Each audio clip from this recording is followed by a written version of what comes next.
നമസ്കാരം. ചെറിയ കാര്യങ്ങളിലേക്ക് വീണ്ടും സ്വാഗതം. ഇറാനും അമേരിക്കയും ഇസ്രായേലും മറ്റ് അറബ് രാജ്യങ്ങളും തമ്മിലുള്ള പശ്ചിമേഷ്യൻ സംഘർഷം തുടർന്നുകൊണ്ടിരിക്കുകയാണ്. ഈ സമയത്ത് പ്രത്യേകിച്ച് ശ്രദ്ധിക്കേണ്ട ഒരു കാര്യമുണ്ട്. ഇത് സംബന്ധിച്ച വാർത്തകൾ നമ്മളിങ്ങനെ നിരന്തരം ഫോളോ ചെയ്തുകൊണ്ടിരിക്കേണ്ട ആവശ്യമുണ്ടോ? ഇതൊരു ഡെവലപ്പിംഗ് ന്യൂസ് ആണ്. അതായത് അനുദിനം മാറി മറിഞ്ഞുകൊണ്ടിരിക്കുന്ന സംഭവ വികാസങ്ങളാണ്. ഇതിനെ നിർത്താതെ നമ്മൾ കണ്ടുകൊണ്ടിരിക്കുമ്പോൾ, അല്ലെങ്കിൽ ഒരു പ്രകൃതി ദുരന്തം ഉണ്ടാവുക, യുദ്ധം ഉണ്ടാവുക, അല്ലെങ്കിൽ രാഷ്ട്രീയ സംഘർഷങ്ങൾ ഉണ്ടാകുക, ഈ സമയത്ത് നമ്മൾ ഇതിനെ നിരന്തരം ഈ വാർത്തകളെ പിന്തുടരുന്നതിനെയാണ് ഡൂം സ്ക്രോളിംഗ് എന്ന് പറയുന്നത്. അതായത് നമ്മളൊരു നാശമുണ്ടാകും അല്ലെങ്കിൽ ദോഷകരമായ സംഭവങ്ങൾ ഉണ്ടാകുമെന്ന് കരുതി അതിനെ പിന്തുടരുന്നതിനെയാണ് ഡൂം സ്ക്രോളിംഗ് എന്ന് പറയുക.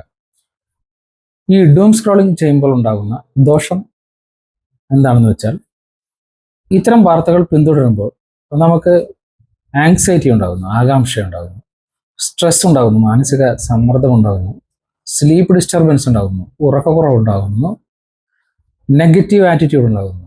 എല്ലാ സംഭവങ്ങളോടും എല്ലാം നശിക്കാൻ പോവുകയാണ്, എല്ലാം ദോഷത്തിലേക്കാണ് എന്നുള്ള ഒരു നിഷേധാത്മക ചിന്തയുണ്ടാകുന്നു. അതുപോലെ തന്നെ നമ്മൾ ഇത്തരം വാർത്തകളെ പിന്തുടരുമ്പോൾ നമ്മൾ ഏതെങ്കിലും ഒരു പക്ഷം ചേരും. അതനുസരിച്ച് കാര്യങ്ങൾ നടക്കാതാകുമ്പോൾ നിരാശയുണ്ടാകുന്നു. ആ പക്ഷത്ത് ദോഷകരമായ സംഭവങ്ങൾ നടക്കുമ്പോൾ ദുഃഖമുണ്ടാകും.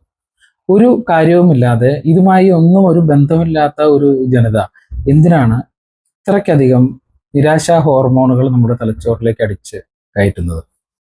അതുകൊണ്ട് വാർത്തകൾ പൂർണ്ണമാകുന്നതുവരെ കാത്തിരിക്കുക. നിശ്ചിത ഇടവേളകളിൽ മാത്രം വാർത്തകൾ കാണാൻ ശ്രദ്ധിക്കുക. അപ്പോൾ പറഞ്ഞു വരുന്നത്, അപകട മേഖലകളിലോ പ്രകൃതി ദുരന്ത മേഖലകളിലോ യുദ്ധമേഖലകളിലോ അല്ലെങ്കിൽ അതിനോട് അടുത്ത പ്രദേശങ്ങളിലോ താമസിക്കുന്നവർ ഇത്തരം വാർത്തകളെ പിന്തുടരേണ്ട എന്നല്ല.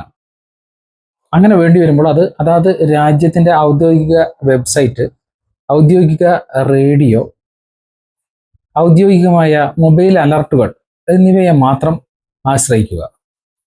കുടുംബത്തിലെ ഒരു മുതിർന്ന അംഗം മാത്രം ഈ വാർത്തകളെ പിന്തുടരുക.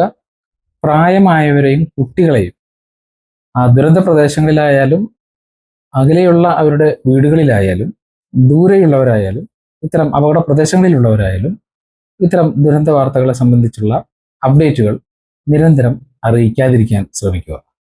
ഇത്തരം ചെറിയ കാര്യങ്ങളെക്കുറിച്ച് കൂടുതൽ അറിയുന്നതിനും ഇതിൻ്റെ വിശദമായ വീഡിയോകൾ കാണുന്നതിനും ചാനലിൽ സബ്സ്ക്രൈബ് ചെയ്യുക, ഷെയർ ചെയ്യുക, ലൈക്ക് ചെയ്യുക. തുടരും.